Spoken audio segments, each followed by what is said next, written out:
ஆன்மீக சகோதர சகோதரிகளே, உங்கள் அனைவரையும் சாத்வீக சமையல் நிகழ்ச்சிக்கு அன்போடு வரவேற்கின்றேன்.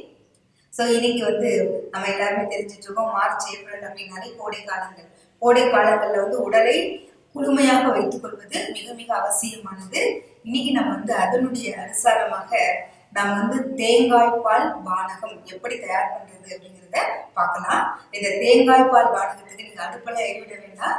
இது ரொம்ப உடலை குளிர்ச்சியாக வைத்துக் கொள்வதற்கும் நம்மளுடைய உடலுக்குள்ள நிறைய, அதாவது சூடு அதிகமாகும் போது புண் அதிகமாகும்.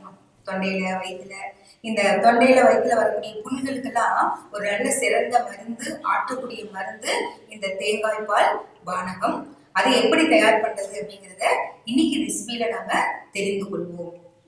பாருங்க, தேங்காய் பால் பானகத்துக்கு தேவையான பொருள்கள் என்னங்கிறத நம்ம தெரிஞ்சுக்கலாம். இது ரொம்ப முக்கியமான ரெசிபி. இந்த வெயில் காலத்துல வாய்ப்புண் வயிற்றுப்புண் இருக்கிறவங்களுக்கு அது ஆறுறதுக்கும் அது வராமல் இருக்கிறதுக்கும் நீங்க வாரத்துல ஒரு 2 நாளோ 3 நாளோ இந்த தேங்காய் பால் பானகத்தை நீங்க செஞ்சு குடிச்சிங்கன்னா ரொம்ப நல்லது.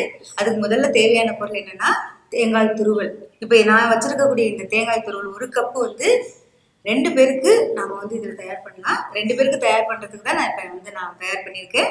1 கப்பு தேங்காய் துருவல் துருவி எடுத்து வச்சிருக்கேன். அதுக்கப்புறம் ரொம்ப முக்கியமான இன்கிரீடியன்ஸ், உடலை குளுமையாக வைத்துக் கொள்வதற்கு உங்களுக்கு எல்லாமே தெரியும். இது பாதாம் பிசின்னு சொல்லுவாங்க. கல்கண்டு மாதிரி கட்டி கட்டியா இருக்கும். இது நாட்டு மருந்து கடைகளில் கிடைக்கும். ஸோ அதில் ஒரு 2 பீஸ் அல்லது 3 பீஸ் எடுத்து தண்ணியில போட்டிங்கன்னா இந்த அளவுக்கு வந்துடும். ஊறி கல்கண்டு மாதிரி நல்ல பசையா இந்த மாதிரி வந்துடும். பாருங்க, இது பாதாம் பிசின்னு இது ஒரு 2 ஸ்பூன் அளவுக்கு நிறைச்சி, டேபிள் ஸ்பூன் அளவுக்கு 2 ஸ்பூன் ஊற வச்சு எடுத்து வச்சிருக்கேன். இது ரொம்ப சாஃப்டா இருக்கும். அதுக்கப்புறம் இந்த தேங்காய் பாலில் டேஸ்ட் கொடுக்கறதுக்காக, சத்து கொடுக்கறதுக்காக 5 பாதாமும் 5 முந்திரி பருப்பும் வச்சிருக்கேன். பாதாம் நீங்க ஊற வச்சு அந்த தோலை எடுத்துட்டு வேணாலும் அரைக்கலாம், அல்லது இப்படியே கூட நீங்க பொடி பண்ணி போடுறதாலும் போடலாம். 5 பாதாம் 5-6 முந்திரி பருப்பு வச்சிருக்கேன். அதுக்கப்புறம் இந்த தேங்காய் பாலுக்கு இந்த முந்திரி பாதாம் அந்த பாதாம் பீஸுன்னு அரைக்கும் போது அரைக்கிறதுக்காக ஒரு 2 ஸ்பூன் அளவுக்கு காய்ச்சி ஆற வைத்த பால், அதை பேஸ்ட் பண்றதுக்காக அந்த பால் எடுத்து வச்சிருக்கேன். அதுக்கப்புறம் இதுக்கு நிறைய பேர் சுகர் வேணும், இனிப்பா இருக்கணும்னு நினைப்பாங்க. இதை தேங்காய், பாதாம், முந்திரி எல்லாமே ஸ்வீட்டு தான். இதுக்கு ஸ்வீட்டே தேவையில்லை. சுகர் பேஷண்ட்ஸ் அப்படியேவும் சாப்பிடலாம். அப்படி வேணும் அப்படின்னு தேவைப்படுறவங்க சில பேர் உங்களுக்கு ஜீனி வேணும் அல்லது நாட்டு சர்க்கரை வேணும்னா நாட்டு சர்க்கரையோ இல்லை ஜீனியோ போட்டுக்கலாம். அல்லது சுகர் பேஷண்ட்டு, சுகர் சாப்பிட முடியாதுங்கிறவங்க ஒரு 3 பேரிச்சம்பழத்தை உள்ள இருக்க கொட்டையை எடுத்துட்டு கிளீன் பண்ணிட்டு அந்த இது அரைக்கிறீங்க இல்லையா, பாதாமும் முந்திரியும் அரைக்கும் போது அதோடய சேர்த்து போட்டு ஒரு சுத்து அரைச்சிட்டிங்கன்னா அது அந்த பாலோட சேர்ந்துடும். இந்த பாதாம் தேவையானால் உங்களுக்கு டேஸ்ட் பிடிக்கும்னா ஒரே ஒரு ஏலக்காயும் ஒரு பிஞ்சு உப்பும் போட்டுக்கோங்க. போட்டுட்டிங்கன்னா அதோட டேஸ்ட் தூக்கி கொடுக்கும். உப்பு பிடிக்கலைங்கிறவங்க அதை ஸ்கிப் பண்ணிடலாம். இதுதான் இந்த தேங்காய் பால் பானகத்துக்கு தேவையான பொருள்கள். அதை எப்படி செய்யறதுங்கிறத நம்ம பார்க்கலாம். பாருங்க, இப்போ இந்த தேங்காய் பால் பானகம் செய்யறதுக்கு தேங்காய் பார்த்தீங்க இல்லையா, 1 கப்புல தேங்காய் துருவல் வச்சிருந்தேன் இல்லையா, அந்த தேங்காயை பால் எடுத்துட்டேன்.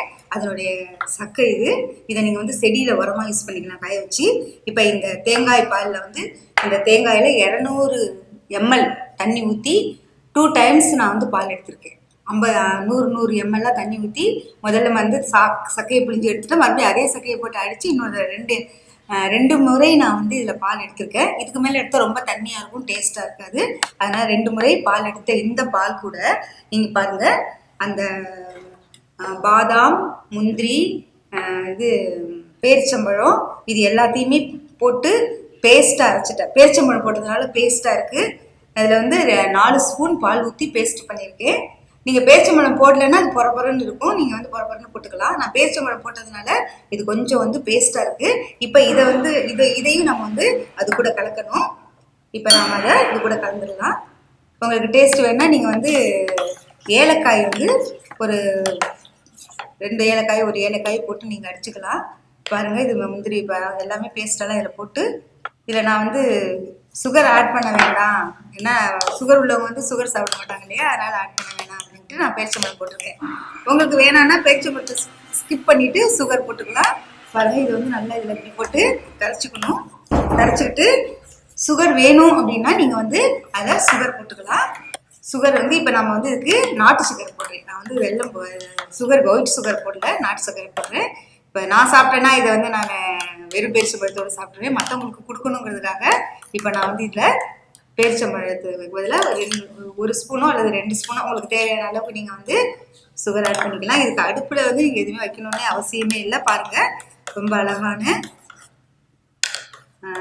அதாவது இதை வந்து நீங்கள் இப்படியேவும் சாப்பிடலாம், அல்லது ஃப்ரிட்ஜில் வச்சுட்டு ஜில்லுன்னு சர்பத்து மாதிரி சாப்பிடலாம், அல்லது கோனில் ஊற்றி ஒரு 4 மணி நேரம் வச்சுட்டு ஐஸ்கிரீம் மாதிரியும் சாப்பிடலாம். எப்படி வேணால் இதை நீங்கள் சாப்பிடலாம். ஆனால் இது வயிற்று புண்ணு வாய்ப்புண்ணு ஆற்றக்கூடியது, உடம்புக்கு வந்து குளுமை கொடுக்கக்கூடியது. அந்த பாதாம் பிசின் சேர்த்துருக்கிறதுனால ரொம்ப ரொம்ப உடலுக்கு ஆரோக்கியமானது. இப்போ நான் இதை வந்து கப்பில் ஊற்றி பரிமாறத்துக்கு ரெடி ஆயிடுச்சு. இப்போ நான் இதை கப்பில் ஊற்றிடலாம். பாருங்கள், இது வந்து நல்ல தடவை நல்லா பார்க்கவே பாருங்கள் எப்படி இருக்குது. ரொம்ப டேஸ்ட்டாக இருக்கும், ரொம்ப ஆரோக்கியமானது. இதில் நீங்கள் என்ன ட்ரை ஃப்ரூட்ஸ் வேணாலும் போட்டுட்டு நீங்கள் வந்து இதை எல்லாருக்குமே பரிமாறலாம். பாருங்கள், இதுதான் தேங்காய் பால் பானகம். இந்த தேங்காய் பால் பானகத்தை பாபா நினைவிலேயே செய்து, பாபா நினைவில் செய்யும்போது பாபாவுடைய நினைவு நம்முடைய மனதையும் உடலையும் ஆரோக்கியமாக்கும். இந்த பானகரை நீங்கள் குடிக்கிறதுனால உங்களுடைய உடலை குளுமையாக்க முடியும். இது ஒரு நல்ல ரெசிபி. இதை நீங்கள் செய்யுங்க. செய்துட்டு எப்படி இருந்ததுங்கிறத கமெண்ட் பாக்ஸில் நீங்கள் எனக்கு போடுங்க. தேங்காய் பால் பானகரத்தை வாரத்தில் 1 முறை 2 முறையாவது நீங்கள் சேர்த்துக்கோங்க. உங்களுடைய உடலை நீங்கள் குளிர்ச்சியாக வச்சுருக்க முடியும். ஸோ உடல் ஆரோக்கியமாக வைப்பது சங்கமிக பிராமணர்களுக்கு ரொம்ப ரொம்ப அவசியமானது. சீசனுக்கு தகுந்த மாதிரி நம்முடைய உணவு பழக்க வழக்கங்களை கூட நம்ம மாற்றிக்கொள்வது ரொம்ப ரொம்ப அவசியமானது. இன்னைக்கு நீங்கள் இந்த தேங்காய் பால் பானகரம் பார்த்தீங்க. இன்னொரு நல்ல ரெசிபியோடு உங்களை சந்திக்கிற வரையில் உங்களிடமிருந்து விடைபெறுவது உங்கள் அன்பு சகோதரி BK ஞான சௌந்தரி. ஓம் சாந்தி.